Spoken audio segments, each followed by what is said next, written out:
अध्यक्ष महोदय, अभी जब मैं ऋतुराज भाई को सुन रहा था, कुछ इसी तरह की कोशिश मेरे साथ भी की गई। जिस दिन अरविंद केजरीवाल जी अरेस्ट हुए थे, मैं तरीका पहले बताता हूं कि ये करते कैसे हैं और शर्म नहीं आती है इनको।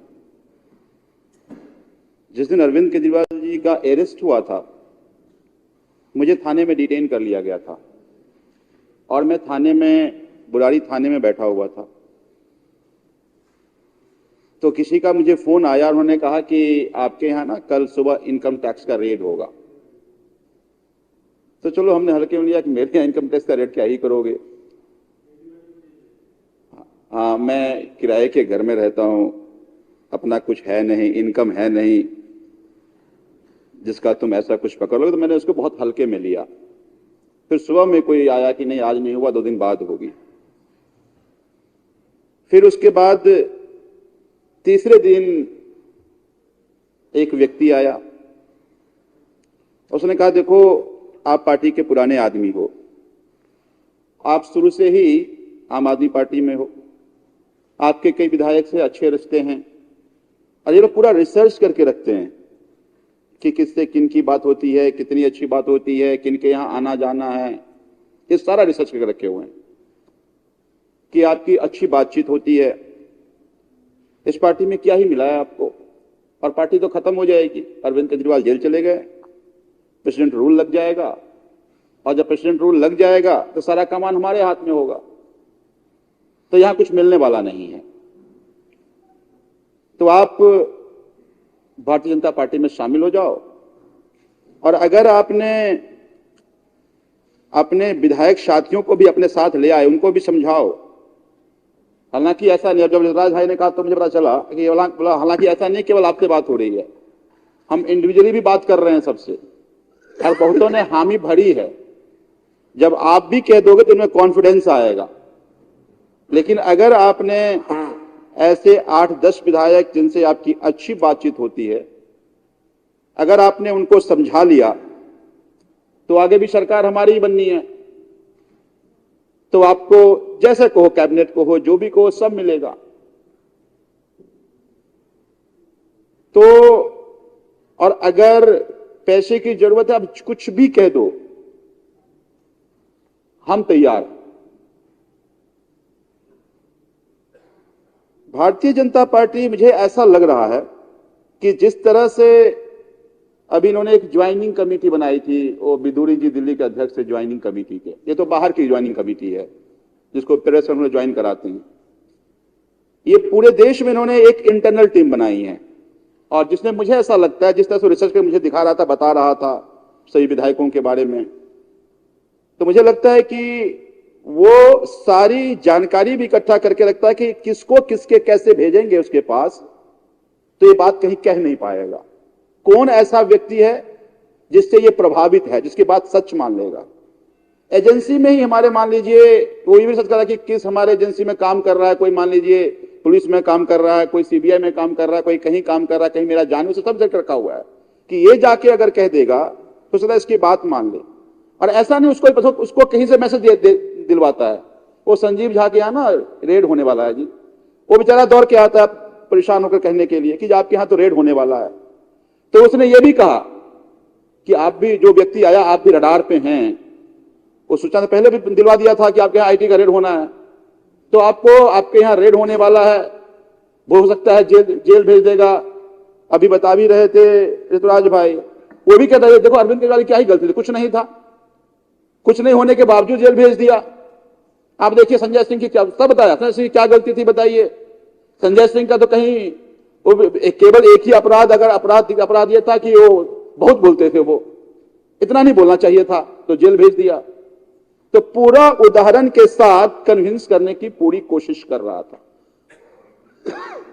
मुझे लगता है कि भारतीय जनता पार्टी या भारतीय जनता पार्टी के जो शीर्षस्थ नेता हैं, हालांकि मैं एक बात से पूरी तरह कन्विंस हूं कि ये भारतीय जनता पार्टी भी भारतीय जनता कार्यकर्ताओं की पार्टी नहीं, अब मोदी जी की पार्टी है। अब मोदी जी क्या कह भी दिए हैं कि वो कोई संघ परिवार, कोई भारतीय जनता पार्टी पर नहीं, मोदी परिवार है ये। तो नरेंद्र मोदी जी जो भारत के प्रधानमंत्री हैं, प्रधानमंत्री नरेंद्र मोदी जी ये कोशिश कर रहे हैं लगातार कि जहां जहां जिनसे चुनौती मिल रही है उसको पूरी तरह से हम खत्म कर दें। हालांकि शुरुआत पहले उन्होंने अपने से ही किया था, गुजरात और फिर देश में किया उन्होंने। अब जिन जिन से खौफ है उनको, अपनों में जहां कुर्सी से था पहले उसको खत्म किया, अब बाहर से जो चुनौती दे रहे हैं उसको खत्म करने की कोशिश कर रहे हैं। और बड़ा अच्छा, अभी मैं बैठा हुआ था लॉन्च में तो एक डेटा मुझे मिला कहीं से कि थोड़ा और रिसर्च करके मैं बताऊंगा आपको, और मैं एक उदाहरण आपको देता हूं कि जहां जहां कहीं भी सरकार की खरीद फरोख्त हुई तो उससे पहले किसी न किसी कंपनी को पहले फायदा पहुंचाया गया, फाइनेंशियल स्कैम किया गया। किस तरह से? आपको याद होगा महाराष्ट्र में सरकार तोड़ी गई थी, एकनाथ शिंदे को बनाया गया था मुख्यमंत्री। उससे कुछ ही दिन पहले एनटीपीसी से कोयला नहीं लेकर के अदानी से कोयला लिया जाएगा, ऐसा एक पॉलिसी बनाई गई थी। तो पैसा पहले कहां से आएगा वो भी व्यवस्था कर लेते हैं। तो अब तो इलेक्टोरल बॉन्ड से जो पैसा आया उसकी जानकारी है कि इलेक्टोरल बॉन्ड से पैसे किस किस तरह से लिए, किस किस से लिए गए हैं। आज से 10 दिन पहले बीबीसी ने एक रिपोर्टिंग करी जो बहुत ही सनसनीखेज था। बीबीसी ने ये कहा कि सभी फार्मा कंपनियां की अलग अलग, चाहे वो टोरेंट फार्मा, ढेर सारे प्लस सबका उदाहरण दिया कि सभी फार्मा का दवाई का नाम बताया, सभी दवाई सैंपल में फेल हुए, लेकिन उसके बावजूद वो मार्केट में बिक रहे हैं, इसलिए कि 745 करोड़ का चंदा इस सभी फार्मा कंपनियां ने भारतीय जनता पार्टी प्रधानमंत्री नरेंद्र मोदी को दिया। तो समझिए ये कितने क्रूर लोग हैं कि चंदा के खातिर नकली दवाई मार्केट में बिकवा रहे हैं और वहां से पैसा इकट्ठा करके तुम विधायक को खरीदने की हिमाकत कर रहे हो आम आदमी पार्टी के। मर जाएंगे, कट जाएंगे, लेकिन आम आदमी पार्टी अरविंद केजरीवाल को नहीं छोड़ेंगे। भारतीय जनता पार्टी के नेताओं, तुम जान लो। और मुझे लगता है कि पिछले 10 दिन से मैं सोच रहा हूं कि इस देश को आजादी मिली, आजाद देश था, बोलने की आजादी, संविधान हमें मिला, संविधान अधिकार दिया मुझे। लेकिन आज मैं ये समझ रहा हूं कोई भी व्यक्ति सच बोलने से पहले छोड़े क्या ही बोलूंगा मैं, पता नहीं किसको भेजे, कोई आईटी को भेजे, कारोबारी है तो आईटी का डर है, सामान्य जनता है पुलिस का डर है, जो नौकरी में है उनके अपनी नौकरी का डर है। तो अगर आपको सच बोलने से पहले सरकार का डर लगने लगे तो समझिए फिर आप आजाद नहीं है।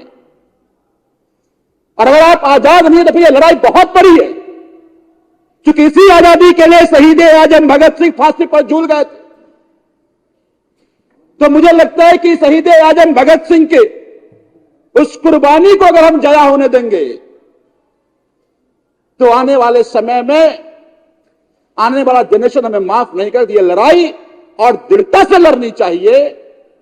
मुझे लगता है कि यह हमारी जिम्मेदारी है। अध्यक्ष महोदय, अभी हमारे ऋतुराज भाई ने बताया कि अरविंद जी का अरेस्ट किया गया। अरविंद जी को अरेस्ट जिस 2 गवाह के बुनियादी में कराया गया, वो 2 गवाह पहले लगातार स्टेटमेंट में कहा कि अरविंद जी का कहीं नाम नहीं लिया, और वो 2 गवाह तो छोड़ दीजिए, 238 गवाह ईडी के और 255 गवाह सीबीआई के। अगर ये दोनों गवाह को जो 500 गवाह में से एक भी गवाह अरविंद केजरीवाल जी का नाम नहीं लेता है, और ये 2 गवाह जिस दिन अरविंद जी का नाम लेता है उसको बेल मिल जाती है, बाहर पूर्वापन किया जाता है। और एक गवाह पी शरदचंद्र रेड्डी, जिसको भारतीय जनता पार्टी और प्रधानमंत्री उनकी पोलिटिकल किंगपिन कहते थे, उस किंगपिन से 60 करोड़ का चंदा ले लिया। और दूसरा गवाह अभी एनडीए अलायंस से चुनाव लड़ रहा है। इस 2 गवाह की बुनियादी पे आपने दिल्ली के सिटिंग सीएम को आपने अरेस्ट कर लिया। कल प्रधानमंत्री जी मेरठ की रैली में कह रहे थे भ्रष्टाचारी को छोड़ा नहीं जाएगा, भ्रष्टाचारी को छोड़ा नहीं जाएगा। प्रधानमंत्री जी जनवरी में टीएमसी के एक मंत्री थे तपस रॉय, उसके यहां ईडी का रेड हुआ और मार्च में वो भाजपा ज्वाइन कर लिया। उसके बाद कोई ईडी का तो रेड हुआ, ना कोई नोटिस, ना समन आया। उद्धव जी ग्रुप के एक एमएलए, उसको लगातार 3 समन आया। चौथे समन से पहले भाजपा ज्वाइन कर लिया वो, फिर कोई समन उसके पास नहीं आया। तो आप भ्रष्टाचार की जांच नहीं कर रहे, आप घबरा गए हैं और घबराहट में आप अपोजिशन के नेता को जेल भेज करके आप 400 पार का सपना देख रहे हैं। इस देश के जनतंत्र की बुनियादी बहुत मजबूत है। मैं मानता हूं कि यह मॉडल अभी पाकिस्तान से आपने सीखा है कि पाकिस्तान में अपोजिशन को जेल भेज करके सरकार बनाई गई, पर भारत कभी पाकिस्तान नहीं बन सकता, कितनी भी कोशिश क्यों ना कर लो। अब ये कह रहे थे कि नंबर भी पाकिस्तान से आ रहा है, तो पता नहीं इंटरनल कैसी गठजोड़ है कि वहीं से अब कॉल भी आने लगे। तो मैं भारतीय जनता पार्टी के नेताओं को भी कहना चाहता हूं कि आजाद आप भी नहीं हो। ये आजादी की लड़ाई आपको भी लड़नी पड़ेगी, चाहे विधायक हो, एमपी हो, सामान्य कार्यकर्ता हो। आप प्रधानमंत्री के हां में हां मिलाओगे तो रहोगे, जिस दिन आपने सवाल पूछ लिया आप काट दिए जाओगे। और उदाहरण ढेर सारे। इन्हीं के पार्टी का एक नेता हुआ करते थे संजय भाई जोशी, बड़ा कद्दावर नेता थे, और यही सब लोग उनके भाई बड़े प्रशंसक थे। उसकी गलती केवल इतनी थी कि प्रधानमंत्री नरेंद्र मोदी से असहमत था।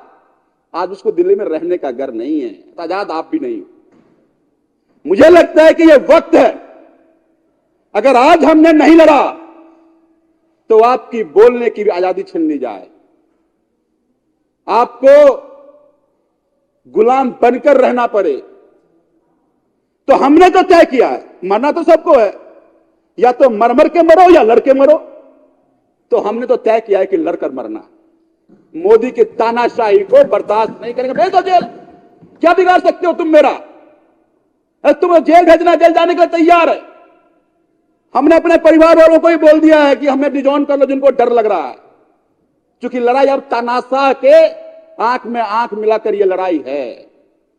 तो कीमत कुछ भी हो सकती है, लेकिन उस कीमत को भुगतने के लिए हम तैयार। तुम खरीदने चले हो। प्रधानमंत्री जी, आपकी हैसियत और औकात नहीं है कि हमको खरीद लोगे। हम अरविंद केजरीवाल के टीम के सिपाही हैं। हम अरविंद केजरीवाल जो रास्ता दिखा, रास्ते में चलने वाले लोग हैं। अगर अब 2 ही रास्ते हैं, या तो तानाशाही को खत्म करना है या खुद को खत्म कर लेना। तो इकबाल साहब लिखा था ना कि सरफरोशी की तमन्ना अब हमारे दिल में, देखना है जोर कितना बाजुए कातिल में है। वक्त आने दे बता देंगे तुझे आसमां, हम अभी से क्या बताएं क्या हमारे दिल में। तो अब यह समय आ गया है कि हम सब साथी जो यहां बैठे हैं, हम सबको पता है कि हमें इसकी कीमत चुकानी है, पर हम कीमत चुकाने के लिए तैयार है। मैं देशवासियों से भी कहना चाहता हूं, दिल्ली वासियों से भी कहना चाहता हूं कि यह बात मेरी नहीं है, बात आपकी आजादी की भी है, बात संविधान की भी है, बात बाबा साहब ने संविधान में अधिकार जो अधिकार की भी है।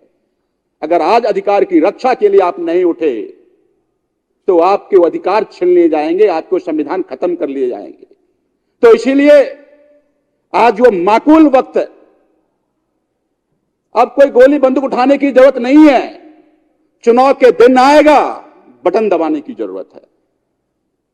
अब ये जो 1-1.25 महीने हैं, ये 1-1.25 महीने घर घर जाकर लोगों को बताइए कि ये लड़ाई अब कौन जीतेगा कौन हारेगा ये नहीं है।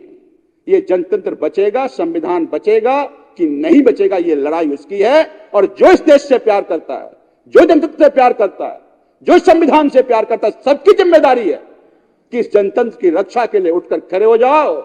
और जब चुनाव में मोदी जी का जो सपना है 400 पार का, उसको चकनाचूर कर दो। क्योंकि उनको पता है कि 400 पार अगर नहीं हुए, अगर हम नहीं जीत पाए तो हमारा जगह केवल जेल में है। तो 400 पार कर लो, संविधान बदल दो, फिर रशिया की तरह जब तक नरेंद्र मोदी रहेंगे तब तक देश का प्रधानमंत्री रहेंगे, ये कानून बना दो। लेकिन उनका ये मंसूबा कायम नहीं होगा। इसलिए नहीं होगा क्योंकि अरविंद केजरीवाल तुम्हारे इस मंसूबे को तोड़ने के लिए, इस मंसूबे खराब करने के लिए जन्म लिया है। अरविंद केजरीवाल जी को हमेशा ईश्वर ने अच्छे काम का निमित्त बनाया, चाहे वो आरटीआई का कानून रहा हो, चाहे भ्रष्टाचार के खिलाफ आंदोलन रहा हो, या अब मोदी जी के तानाशाही का अंत का ये लड़ाई हो। मुझे लगता है कि अरविंद केजरीवाल जी को जेल भेज करके इन्होंने अपनी ताबूत की आखिरी कील गाड़ दी है, और मोदी जी को अरविंद जी का जेल भेजना मोदी जी की तानाशाही का अंत होगा, ये अब निश्चित हो गया है। तो बस मैं अध्यक्ष महोदय इस हाउस को और दिल्ली की जनता को, खासकर मैं अपने क्षेत्र की जनता को भी कहना चाहता हूं कि जो आपने हमें मुझ पे विश्वास दिया है, आपने अरविंद केजरीवाल जी के जिस वादे को, जिन सपनों को आपने वोट दिया है, उनके उन सपनों को हम चकनाचूर नहीं होने देंगे, चाहे नरेंद्र मोदी जी, चाहे उनकी पार्टी कितनी भी कोशिश क्यों ना कर लें। तो बस यही बात मैं अध्यक्ष महोदय आपके माध्यम से सदन को भी, दिल्ली की जनता को भी और देश की जनता को भी मैं बताना चाहता था, और अपने अपोजिट साथियों को भी कहना चाहता था। बहुत बहुत धन्यवाद।